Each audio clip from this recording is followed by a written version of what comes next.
I've been thinking about that question. What are you waiting for? It's not because I know the answer, because most people don't. They just keep moving, day after day, year after year, without ever stopping long enough to ask, what are you waiting for? More money, more confidence, more motivation, more time. How much more? A year, 5 years, 10? Because if we're honest, most of the things we tell ourselves are temporary. The habit of becoming permanent. I'll start when things calm down. Do they ever? Start when work gets easier. Does it? Start when I feel ready. What if ready never comes?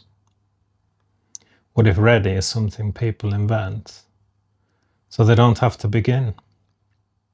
Sometimes wonder how many lives are spent waiting.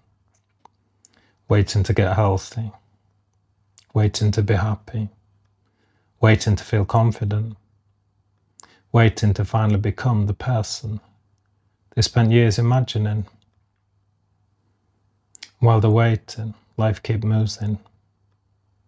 Not quickly, quietly.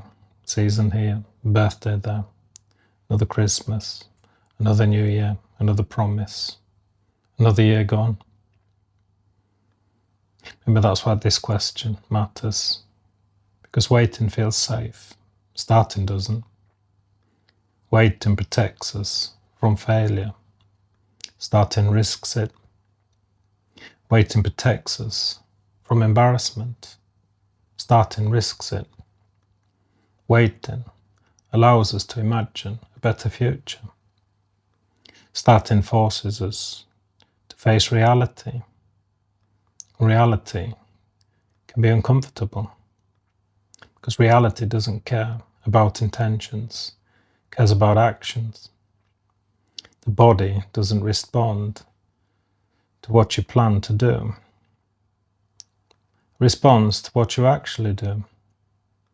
Future doesn't change because you wanted it to. Changes because you changed. Perhaps that's why so many people stay exactly where they are. It's not because they're weak, not because they're lazy, because they're waiting for a feeling that was never coming. Confidence, motivation, inspiration, the truth.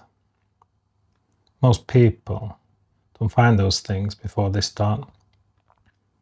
They find them afterwards, after the first walk, after the first gym session, after the first week, after the first promise they finally keep.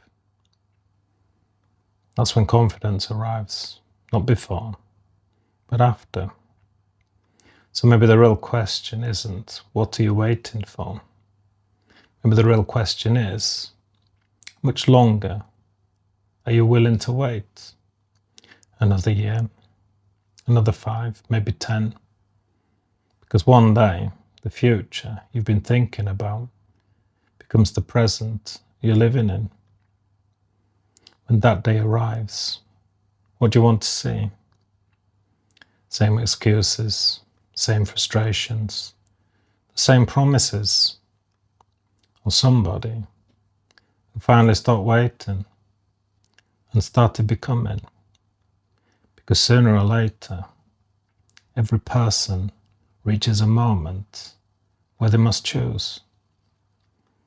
Not between success and failure, not between winning and losing, between waiting and living. And those are not the same thing.